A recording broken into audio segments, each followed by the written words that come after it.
Hay que enviarles un abrazo grande de Misión Nacional del Comercio TV, que llega para todo el país a través de la señal de Televisión Provincia. ¿Qué tal, Robert? Amigos televidentes, muy buenos días a quienes se integran a esta hora de la mañana junto a nosotros. Hoy ya miércoles 29 de septiembre, avanzando este mes que pues termina. Termina 7 grados centígrados en el Distrito Metropolitano de Quito. Diario El Comercio ha llegado ya a nuestra sala de trabajo de edición impresa que tiene Diario El Comercio.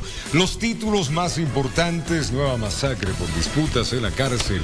Proyecto flexibiliza inversión en la banca. Un centenar de nuevas carreras en institutos. El técnico Bustos arriesgará con 2 delanteros.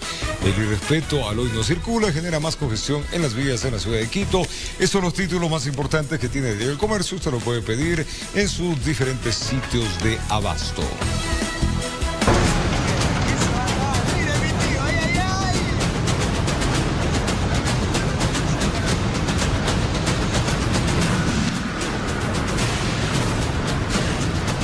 Lamentable más hechos de violencia en las cárceles de nuestro país. Es que la guerra entre bandas delictivas dentro de la penitenciaría del Litoral dejó alrededor de 30 personas fallecidos. Así es, algunos decapitados y más de 40 heridos.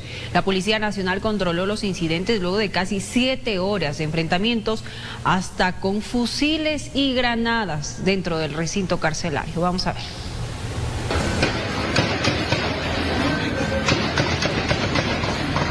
Desde afuera era una mañana tranquila en la penitenciaría del Litoral, pero en el interior se había declarado la guerra entre varias organizaciones delictivas. Desde la cooperativa San Francisco, los habitantes captaron las primeras imágenes de los tiroteos. Ellos como que quieren romper la cárcel ahí. Al llegar al exterior del reclusorio, constatamos que se detuvo el tránsito a la altura de la Germania.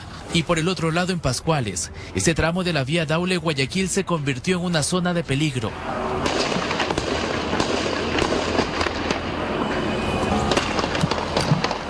La balacera era desde un pabellón a otro, y así logramos captar algunos reos enfrentándose con cartucheras, fusiles, pistolas, desde una trinchera improvisada.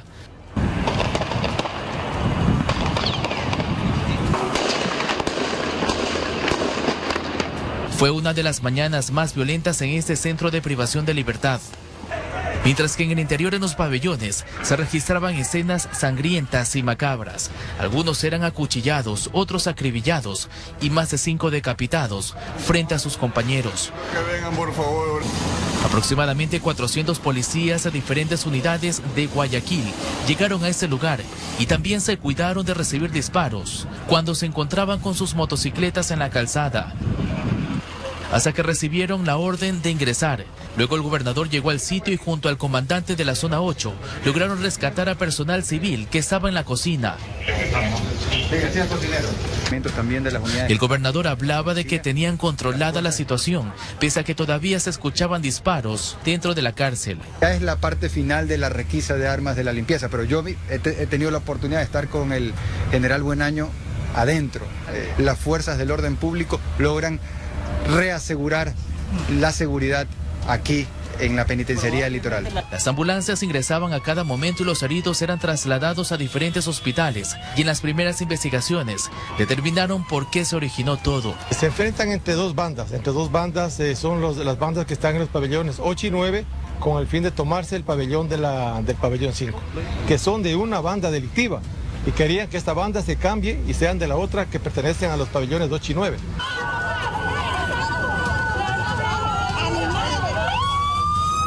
En horas de la tarde, familiares llegaron al exterior a pedir información. Querían la lista completa de los muertos y también de los heridos. Y ese fue el instante cuando salieron vehículos a medicina legal de la CTE y de la policía con los cadáveres. Por favor, ayúdenos a sacar a los presos. ¿Le dan información? Nada de información, nada. Estamos de las 9 de la mañana y nada hasta la fecha. Nos mandaron un video que él está mal adentro. Le han pegado un tiro, dice en la vista y tiene perforada la pierna. Y el recién posesionado director del SNAI, Bolívar Garzón, se refería a estos incidentes, pero desde la cuenta de Twitter de esta institución. Al momento se mantiene la coordinación con la Policía Nacional, Fiscalía, ECU 911 y la Gobernación del Guayas para mantener el control total del centro penitenciario. Ya en horas de la noche, el comandante de la zona 8 actualizó la cifra de víctimas de la jornada. Tenemos 30 PPLs fallecidos, 47 PPLs de heridos que fueron tratados inmediatamente por los médicos del MSP. Tenemos 2 compañeros de heridos que son del Grupo de Operaciones Especiales. Son heridas leves que tuvieron. Además, realizaron requisas encontrando gran cantidad de droga, armas blancas, una pistola y un fusil. La cifra de muertos podría incrementarse en las próximas horas, informó Charlie Pisa. Y sin duda, qué problemática tan compleja la que se está viviendo. Esta sangrienta jornada de violencia en la penitenciaría Litoral dejó 30 personas, hasta el momento por lo menos 30 personas fallecidas y más de 40 heridas. Además se registraron decapitados y varios afectados por las explosiones de granada. En este momento vamos a conectarnos con Carlos Julio Gurumendi, él está en los exteriores de este centro carcelario. Carlos Julio nos va a contar las novedades en esta mañana. Adelante, buenos días. ¿Qué tal, compañeros? Muy buenos días, amables televidentes. En efecto, estoy en los exteriores del centro carcelario de la penitenciaría del Litoral, ubicado en el kilómetro 16 de la vía Daule. Y es que estos nuevos enfrentamientos se registraron desde la mañana de ayer martes, tarde, noche e incluso la madrugada de este día miércoles. Nuestro camarógrafo pudo captar momentos desgarradores cuando familiares de los privados de libertad se enteraron a través de redes sociales, a través de videos que fueron enviados de los exteriores, que sus familiares habían fallecido, habían sido degollados. Se habla un total de 30 fallecidos, cerca de 50 heridos y de 5 a 8 personas privadas de libertad decapitadas. Esa información la dio a conocer el día de ayer el comandante de la zona 8 de la policía, el general Fausto Buendaño. A esta hora de la mañana podemos apreciar miembros de las Fuerzas Armadas quienes están en el ingreso, en el punto principal, custodiando, resguardando. Sin embargo, personal administrativo, guías penitenciarios, vemos en estos momentos que están ingresando al centro carcelario. Decíamos que en horas de la madrugada un nuevo movimiento se evidenció, ya que llegaron ambulancias del Ministerio de Salud Pública, también del Cuerpo de Bomberos, pero hay que esperar datos oficiales que dé a conocer la comandancia de la policía. Algo que hay que resaltar, que estos enfrentamientos, según el general Buendaño, por parte de los internos, se iniciaron en los pabellones 8 y 9, ingresaron a la planta baja del pabellón 5 a través de un hueco para atacar a los privados de libertad, quienes se encontraban en el ala número 4. Esa es la situación, compañeros, que se vive hasta el momento. Familiares están en los exteriores del centro carcelario, se los ha despejado de este punto por parte de miembros de las Fuerzas Armadas. El piquete uniformados de Fuerzas Armadas y de Policía Nacional continúan en el lugar. Recordamos también que el representante del Ejecutivo en la provincia del Guayas, Pablo Arosemena, también se hizo presente en el lugar y a través de una conferencia de prensa breve aquí en los exteriores del centro carcelario, dijo que cerca de 400 uniformados de la Policía Nacional a través de unidades táctiles estuvieron trabajando en este nuevo enfrentamiento entre dos bandas en el interior de la cárcel. En las próximas horas se espera una voz oficial por parte de las autoridades policiales para dar a conocer prácticamente cuál es el resultado, el número de muertos, de heridos, e incluso se ha confirmado que son 2 policías del Grupo de Operaciones Especiales que están con heridas leves, ya están fuera de peligro, pero que también resultaron afectados en este nuevo amotinamiento. Para concluir este informe, los habitantes del sector de la Germania, también de San Francisco 1 y 2 y de la Ciudadela, la urbanización La Rioja, que queda en la parte exterior del centro carcelario, están preocupados porque escucharon detonaciones, disparos y están preocupados por la situación que se evidencia en este centro carcelario en la ciudad de Guayaquil. Ese es el informe, vamos a despedir el enlace, seguimos con más en estudios. Muy buenos días. Gracias a Carlos Julio Gurumendi. Lamentable todo lo que sucede con las cárceles del país. El gobierno tendrá que afianzar fuertemente las seguridades y, bueno, seguir tratando de poner orden. Cada cierto tiempo suceden estas lamentables informaciones. Diana. Y en torno a este tema, amigos televidentes, la sorpresiva salida de Fausto Cobo del SNAI ha generado numerosas críticas en torno a la administración del sistema penitenciario ecuatoriano, que actualmente atraviesa una crisis sin precedentes. Varios expertos hablan sobre las implicaciones de esta decisión. Tras 2 meses de gestión, Fausto Cobo abandonó su cargo de director del sistema penitenciario ecuatoriano.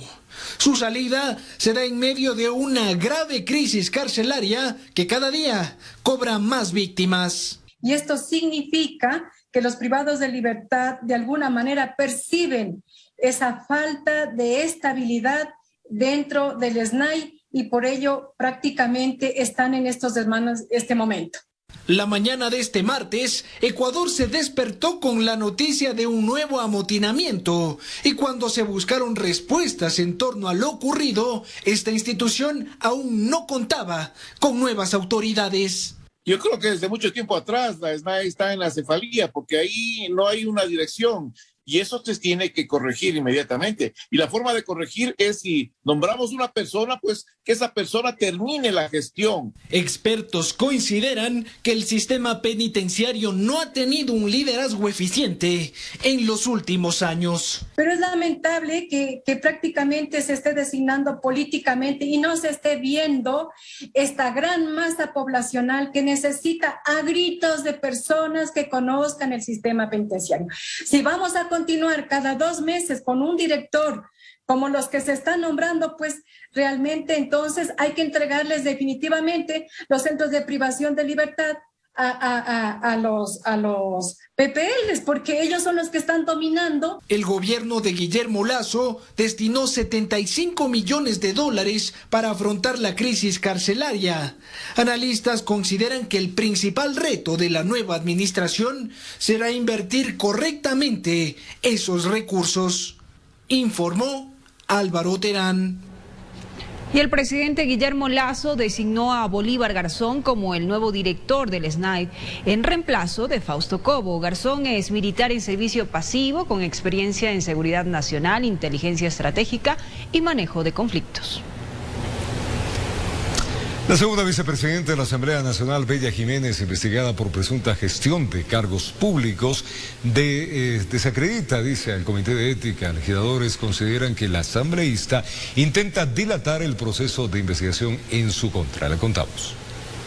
La segunda vicepresidenta de la Asamblea Nacional, Bella Jiménez, investigada por la presunta gestión de cargos públicos a cambio de dinero, descalifica al Comité de Ética, organismo que sigue su caso. Este Comité de Ética se ha convertido en juez y en parte. Bella Jiménez ha presentado algunos recursos legales y ahora ha anunciado una acción de protección, a lo que los asambleístas denunciantes responden. Está entorpeciendo el proceso investigativo de sustanciación que realiza el Comité de Ética con sus argucias. Esto no es un tema jurisdiccional, aquí no estamos en un juzgado ordinario y tampoco estamos en la Fiscalía. Este es el Comité de Ética de la Asamblea Nacional y nosotros aquí tenemos que responder por nuestras acciones éticas y morales. Si ellos dicen que esto no es juzgado, que no es una corte, entonces ¿qué están haciendo ellos? ¿No me están juzgando? En base a que todo no tienen las pruebas necesarias ni las evidencias que ellos dicen tener. Bella Jiménez se declara inocente y ante la pregunta de si ha solicitado dinero a terceras personas a cambio de un puesto en la función pública, respondió lo siguiente. Por supuesto que no.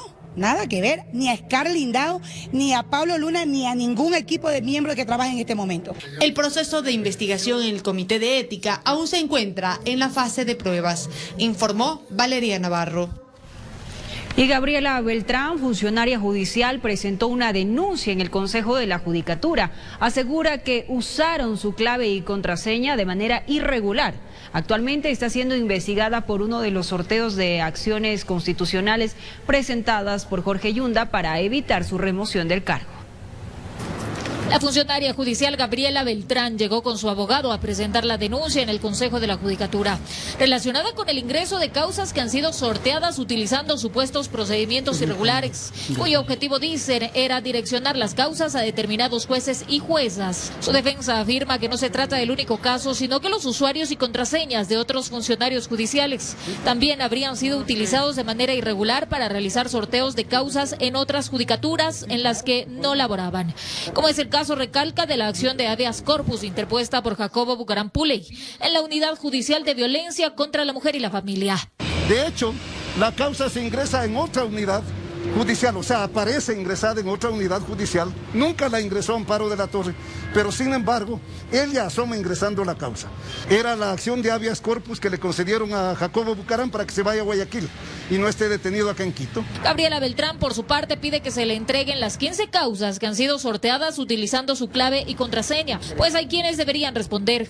Manejan 3 departamentos nuestras claves: talento humano, gestión procesal y aquí en la Dirección Nacional. Piden entonces una investigación exhaustiva. No puede ser línea de conducta en el Consejo de la Judicatura destituir, sancionar a funcionarios inocentes como Gabriela Beltrán mientras se encubre o mientras se deja intacto todo el esquema de corrupción. Gabriela Beltrán está suspendida de sus funciones por posibles irregularidades en uno de los sorteos de acciones constitucionales presentadas por Jorge Yunda para evitar que así se concrete su remoción. Informó Marilyn Jaramillo. Y un mes se prevé que dure la audiencia de juicio por presunto peculado en la compra de pruebas para COVID-19, misma que iniciaría este día miércoles. Entre los procesados está el alcalde de la ciudad, Jorge Yunda. El contrato se firmó con la empresa SaludMed por más de $4 millones, de los cuales se habría pagado la mitad. Este miércoles el cuestionado alcalde de Quito, Jorge Yunda, y 13 personas más deberán sentarse en el banquillo de los acusados como parte de la audiencia de juicio por el presunto delito de peculado que se habría cometido en la adquisición de 100.000 pruebas para COVID-19 durante la pandemia desde la Secretaría de Salud del Cabildo quiteño. Jimena Barca es acusada por la Fiscalía como coautora al haber terminado de mutuo acuerdo el contrato por supuesto incumplimiento. ¿Qué es lo que procedía? Que se realice el pago de ese contrato. Jimena Barca, por precautelar los intereses de la ciudad, y como no podía terminar unilateralmente el contrato, porque eso está dispuesto en la ley, decide terminarlo de mutuo acuerdo. Nicolás Salas defiende a Barca, refiere que el contrato fue de $4.2 millones, de los cuales aproximadamente se pagó la mitad. Un supuesto incumplimiento de contrato no es peculado en ninguna parte del mundo. Un supuesto incumplimiento de contrato lo que podría generar responsabilidad civil, responsabilidad administrativa. Linda Guamán fue coordinadora de salud quien de alguna forma validó las pruebas, que más adelante se pusieron en tela de duda por su calidad técnica. No son pruebas chimbas y este criterio de si son o no son no debe venir ni mío ni de ningún actor político o académico. Tiene que venir de la autoridad competente, la cual se ha ratificado en que estas pruebas son PCR. La especificación técnica, lo que pide el contrato textualmente en los términos de referencia son kits de detección molecular. En ningún momento en las especificaciones técnicas dice pruebas PCR. María del Mar Gallegos la defiende. Su conclusión es que esto es político. Nosotros vamos a presentar más de 200 elementos probatorios entre documentales, periciales, testimoniales, de los cuales se podrá evidenciar que la doctora Linda Guamán es inocente. El burgomaestre encomendándose al Todopoderoso. Ahí nos defenderemos con argumentos científicos, técnicos y espero, Dios mediante, salir. Informó Héctor Romero. Más adelante, amigos televidentes, la Unidad Técnica de la Asamblea Nacional recomienda no calificar el proyecto de ley de oportunidades. Al regresar, los detalles de esta y otras noticias. Gracias por continuar en nuestra sintonía. Más noticias. La Unidad Técnica de la Asamblea Nacional recomienda al Consejo de Administración Legislativa, CAL, no calificar el proyecto de ley creando oportunidades presentado por el presidente Guillermo Lasso. Además, señala que presenta posibles vacíos de constitucionalidad. Este pronunciamiento no es vinculante a la decisión que pueda tomar el CAL, misma que se prevé reunir este miércoles justamente para decidir si califican o no el proyecto. Y la reducción del valor de las horas extras, ampliación de plazos de prueba para el trabajador y disminución del porcentaje del desahucio son algunos de los temas que se tratan en la Ley de Creación de Oportunidades. Grupos sindicalistas rechazaron este proyecto. La experta laboral Vanessa Velázquez mide los pro y contra del contenido de la Ley de Oportunidades. Una de las cosas que genera polémica es la reducción del valor de las horas extras del 100 al 50% y de las horas suplementarias del 50 al 25%. Pero que ahora mágicamente, sin ninguna especificación y sin ningún control, que es lo que más me preocupa, el empleador pueda decirte que las horas suplementarias por ley ya no se pagan con el 50% de recargo y que las extraordinarias tampoco con el 100%, es algo importante en el valor final a recibir de un trabajador. Velázquez considera que la ampliación de los plazos de prueba al trabajador no generarían mayores inconvenientes. Si a mí me fijas un periodo de prueba de 3 meses y ahora me vas a fijar un periodo de prueba de 5 meses, yo no veo que revierta una complejidad, porque el trabajo está medido por efectividad, por profesionalismo, por eficiencia, y si superaste 3 meses vas a poder hacer los 5 meses. Que mi estabilidad esté marcada después de 4 años de un contrato, tampoco veo una complicación. Otro de los temas que también genera debate es la disminución del porcentaje por desahucio. Yo tengo todo el derecho de trabajar 5 años en una empresa, de decidir desvincularme y de que me paguen mi 25% por desahucio, que es algo para entender de la manera más fácil el efecto de una antigüedad. El tiempo que trabajé para esta empresa, que ese porcentaje caiga al 15% es gravísimo. Sobre estos y otros contenidos de la ley, grupos sindicales dieron una rueda de prensa en la que manifestaron su rechazo ante el proyecto enviado por el Ejecutivo. Usted quiere saber, ¿vamos a tener estabilidad? Y no la tenemos estabilidad. Frente a eso exigimos que esta ley sea devuelta de manera inmediata y no se la apruebe. Algo en lo que no coinciden los empresarios, quienes insisten en que la ley debe pasar a un debate en el Pleno de la Asamblea Nacional. Las reformas laborales son necesarias. Evidentemente hay gente que se está quejando por una regresión de derechos, ciertos temas puntuales, sí, los debe revisar el Ejecutivo. Informó Valeria Navarro. Este día miércoles se reunirá el directorio del Fondo Monetario Internacional para aprobar el acuerdo técnico alcanzado con Ecuador. Esto se lo hizo a inicios de este mes. En esta sesión, la multilateral oficializará el desembolso de más de 1.500 millones de dólares hasta finales del año, los cuales se va a destinar a cubrir el plan de vacunación, el programa de hambre el hambre cero y los bonos sociales. Además, se tiene previsto que esta institución entregue otros 1.000 millones en el 2022. El Gobierno Nacional, con el apoyo de la Agencia Francesa para el Desarrollo, presentó el Proyecto Nacional de Transición hacia la Descarbonización, con una visión hasta el 2050. Una iniciativa es de utilizar energías limpias. Le contamos. La contaminación ambiental es un problema que afecta a pequeñas y grandes naciones, muchas con planes para contrarrestar los defectos y otras no. El gobierno ecuatoriano se ha tomado muy en serio el tema, aún más cuando desde el 5 de junio es el primer país latinoamericano en establecer una política pública para la transición ecológica, arrancando con el proyecto para el Plan Nacional de Transición hacia la Descarbonización. Tiene una visión a largo plazo, al menos hasta el 2050, porque se requieren cambios tecnológicos, socioeconómicos, culturales y ambientales. Pero a corto plazo, hasta el 2023, se pretende construir una hoja de ruta de lo que será el Pacto Nacional para Cuidar la Naturaleza. Para lo cual necesitamos de la participación de todos los líderes territoriales, de los sectores públicos y privados. Desde el Ministerio de Energía se tiene en carpeta proyectos para la generación de energía limpia. Generación eléctrica en Galápagos. De manera que hemos firmado ya la adjudicación de la generación eléctrica fotovoltaica para las islas Baltra y Santa Cruz. El Servicio Nacional de Contratación Pública queriendo impulsar una compra responsable y sustentable. No puede ser que compremos muebles y no sepamos de dónde proviene la madera. No podemos comprar muebles que provengan de madera de la deforestación. El Ministerio de Vivienda no se quiere quedar atrás. La generación de programas habitacionales bien localizados en el marco de la planificación de ciudades. Esto es lo que tenemos que hacer con los gobiernos autónomos centralizados. Iniciativa ecológica que podría sonar contradictoria con las propias intenciones del Ejecutivo de incrementar la producción petrolera. Pero existe un justificativo. Pero no es así.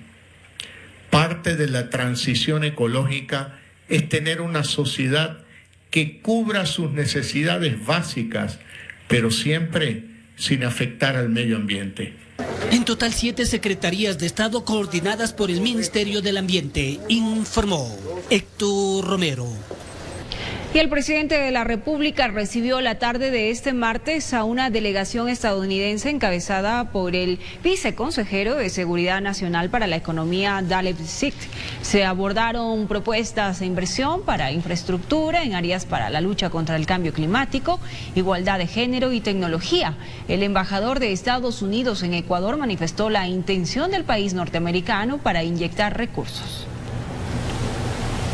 Vamos a contarles ahora que el COE Nacional y empresarios del espectáculo analizaron la posibilidad de un plan piloto para el retorno de eventos y conciertos masivos. En este sector hay que recordar que se registra pérdidas de más de 225 millones de dólares durante la pandemia. La cita de este martes en el COE Nacional mantuvo los diálogos iniciales en torno a una posibilidad de que eventos públicos y privados de alta concurrencia retornen a sus actividades. Son mesas que establecen sobre todo el elaborar protocolos, verificar protocolos, ajustar protocolos, pero sobre todo establecer las medidas de bioseguridad. Eso es lo que hacen estas mesas técnicas. Es precisamente que previo al plenario del COE Nacional ya se pueden determinar varios aspectos y mantener una idea general para aprobar o desaprobar el plan piloto, en este caso para los eventos masivos. Dentro de esta planificación participó también el Ministerio de Salud. Tenemos ya la experiencia, el ejemplo de los protocolos anteriores que se han tomado para los estadios, y estamos con esa experiencia tratando de mejorar la propuesta, básicamente en temas de garantizar que todas las personas que conforman los equipos de trabajo de producción garanticen la salud, garanticen que han sido previamente vacunados. Las observaciones en esta reunión previa se orientaron a situaciones y posibles escenarios en espacios abiertos y cerrados. Una vez que se han entregado las observaciones por parte del Ministerio de Salud, Policía, Ministerio de Gobierno, por el ECU 911, por el municipio de Quito, esperamos en los próximos días ya con el COE Nacional tomar una decisión en apoyo a que es necesario volver a tener espectáculos públicos, pero es necesario también que sean organizados estos eventos con todos los protocolos de bioseguridad para no retroceder en ese esfuerzo titánico que se ha hecho para cuidar la salud de los ecuatorianos. Opiniones y posibles acciones que fueron bien recibidas por los empresarios del mundo del espectáculo, quienes esperan lo más pronto posible empezar a trabajar, pues sus pérdidas durante la pandemia ascendieron a 225 millones de dólares. Se presentó un protocolo que yo creo que es bastante completo. Vamos a pulirlo con los consejos, con recomendaciones que nos han dado el día de hoy. Lo presentaremos en los próximos días y ojalá ya para después de un par de semanas podamos tener los protocolos aprobados y podamos comenzar ya a producir los espectáculos, los conciertos de nuestro país. El sector del espectáculo brinda de manera directa e indirecta alrededor de 200.000 plazas de empleo, informó Javier Rosero. Y varios comités de operaciones de emergencia cantonales del país, como el de Cuenca, Sogues y Loja, levantaron las restricciones para los eventos masivos con el objetivo de apoyar a la reactivación económica. En la comunidad de Tambopamba, esto en el cantón Saraguro, por ejemplo, se desarrolló un masivo concierto con más de 4.000 espectadores. Autoridades locales indicaron que el avance del plan de vacunación fue determinante para tomar estas decisiones.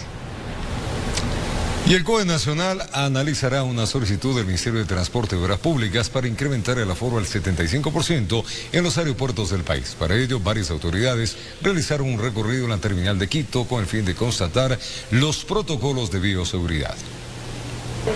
La iniciativa de incrementar el aforo en las terminales aéreas del país de 50 al 75% viene desde el Ministerio de Transporte y Obras Públicas. Según el viceministro Fernando Arteaga, es un momento clave por el avance de la vacunación contra el COVID-19 y para la recuperación de la economía.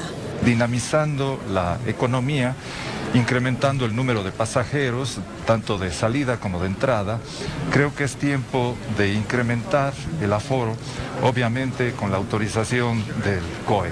Es así que las autoridades del COE Nacional, del Ministerio de Transporte y del Aeropuerto Mariscal Sucre de Quito realizaron un recorrido por las salas de arribo y salida para constatar cómo se están manejando los protocolos de bioseguridad. Considero que el aeropuerto todo el tiempo ha manejado medidas de bioseguridad.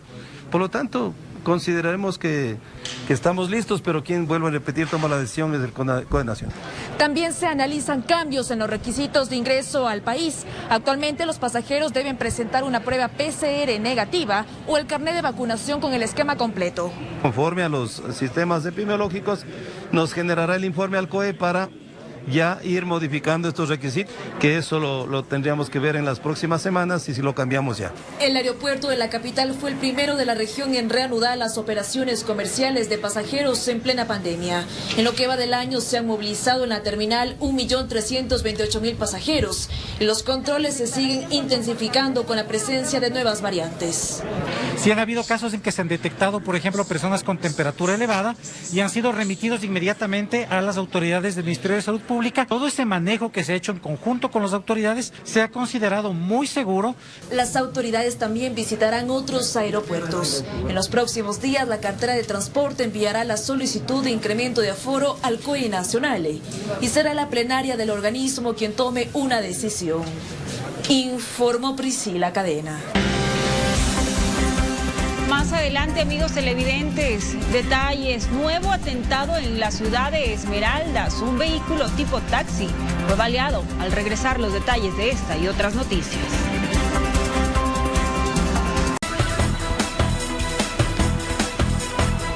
Gracias por continuar en nuestra sintonía. La violencia generada por una serie de atentados en la ciudad de Esmeraldas tiene preocupados a sus habitantes. En el barrio Chone, un vehículo tipo taxi fue baleado por sujetos que se movilizaban en una motocicleta.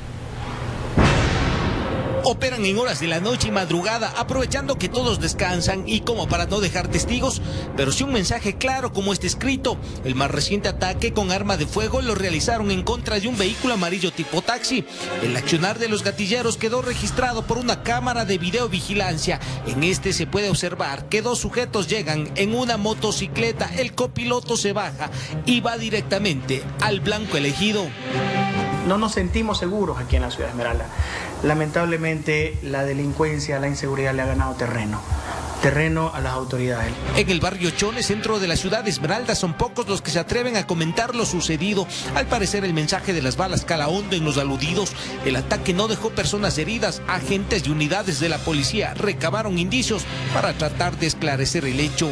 Lo que está pasando en Esmeralda, específicamente en nuestra provincia, esa desatención por parte de las autoridades, muertes por todos lados. Las diligencias investigativas intentarán esclarecer si el mensaje criminal estaba dirigido al dueño del vehículo, a los ocupantes de la casa donde estaba estacionado o a qué intereses respondería. Lo único cierto es que el auto presentaba varios impactos de proyectil. Incluso hay muchos casos de sicariato en pleno centro de la ciudad, en cualquiera de los lugares de nuestra ciudad. No es el primer caso. Días atrás, otro evento similar quedó registrado por cámaras de seguridad. Los pistoleros a bordo de una motocicleta echan bala con dirección a una casa y se van como llegaron, es decir, a prisa, sin regresar a ver.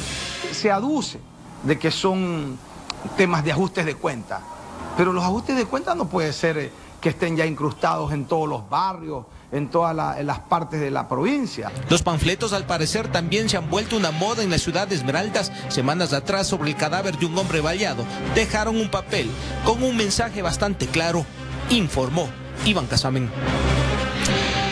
Este puede contarles, amigos, como operativo binacional se registró en uno de los sectores fronterizos entre Ecuador y Colombia. Los uniformados lograron la incautación de armas artesanales, explosivos y granadas. Un operativo sorpresa binacional por parte de los ejércitos y las policías de los dos países se desarrolló en el límite del río Carchi, este paso informal por donde miles de personas cruzan haciendo uso de propiedades privadas. Por parte de las autoridades ecuatorianas se logró la detención de varios vehículos por transporte informal. Por parte de la Policía Nacional hubo la aprehensión de unos vehículos que estaban con transporte ilegal de personas. Existió motos que no tenían la documentación respectiva y más o menos en el orden de unas 150 personas fueron registradas en el sector. De manera simultánea, en otro de los pasos informales se logró la incautación de armas de fuego de fabricación artesanal. Estas fueron encontradas por parte del personal militar mientras se efectuaba la operación binacional. Ubicamos dos carabinas artesanales que han dejado botadas en el sector y unos 75 sobres pequeños de sustancia sujeta a fiscalización. Para el personal militar de Colombia, este tipo de operativos en su territorio se efectúan de manera frecuente. El tráfico ilegal de migrantes es el principal problema social al que se enfrentan, mientras la policía colombiana en una de las trochas logró encontrar en una mochila que estaba abandonada granadas de fragmentación y explosivos. En un paso como estos, pues como pueden ver, una geografía aquí de fácil manejabilidad en este punto, pues se puede presentar contrabando, ¿sí? Artículos de contrabando, personal de migrantes ilegales, que es lo principal que se presenta acá en este punto. Pues la frontera en sí la delimita este río, pues puede ser fácilmente vadeable, ¿sí? Pero pues esa es la intención de estas maniobras, de estos trabajos conjuntos, de frenar cualquier paso informal. El paso del río Carchi al ser carrozable mantiene una característica a la hora de pasar artículos desde Colombia. Electrodomésticos de todo tipo es lo que más se cruza desde el vecino país. Hemos verificado que por aquí ingresa línea blanca, que es lo principal. También existe el contrabando posiblemente de personas que ingresan tanto a Ecuador como a Colombia. Con imágenes de José Cedeño desde la provincia del Carchi, informa Miriam Enríquez. Y más de media tonelada de cocaína fue hallada en una máquina industrial que tenía como destino Filipinas. El olfato de dos canes, puso en alerta a los agentes antinarcóticos que se perfilaban encomiendas en el aeropuerto Mariscal Sucre de la ciudad de Quito.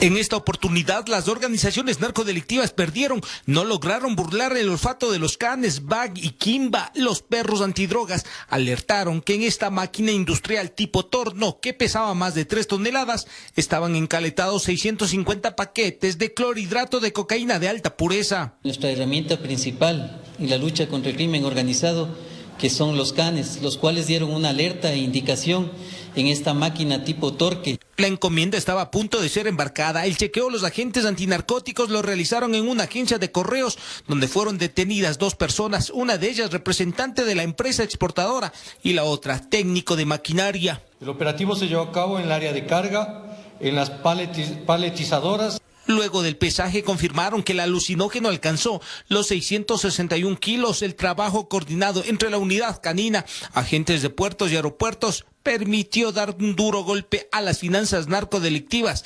De llegar a Filipinas, hablan que tendría un costo de más de 24 millones de dólares. Dicho cargamento ingresó desde Colombia hacia el puerto principal de Guayaquil. Posterior, retornó a Quito de varios meses para salir con la ruta a Miami y posterior a Filipinas. En lo que vamos del 2021 es el mayor decomiso realizado en el aeropuerto de Quito. En esta oportunidad el despiste que intentaron hacer no les funcionó. Inteligencia antinarcóticos y el olfato canino acabaron con el millonario cargamento de exportación. Al momento nos encontramos con Fiscalía realizando las coordinaciones tanto internas aquí en el país como con similares en el exterior para determinar la responsabilidad de las personas involucradas en esta estructura.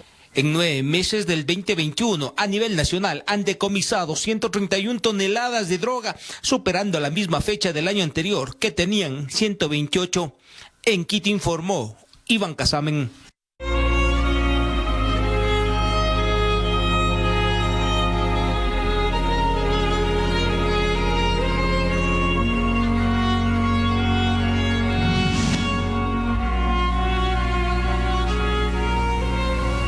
Durante décadas, América Latina ha luchado por erradicar la desnutrición crónica infantil. Varios países de la región, como Perú, han logrado reducir drásticamente estas cifras. En ese sentido, nuestro país, Ecuador, apunta a bajar en 6 puntos esta problemática, amigos, que sin duda atenta contra la salud y el desarrollo de los niños y niñas de nuestra nación.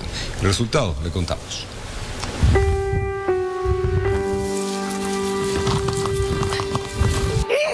Con papa, con carne de borrego, eso comemos, eso alimentamos a los hijos también.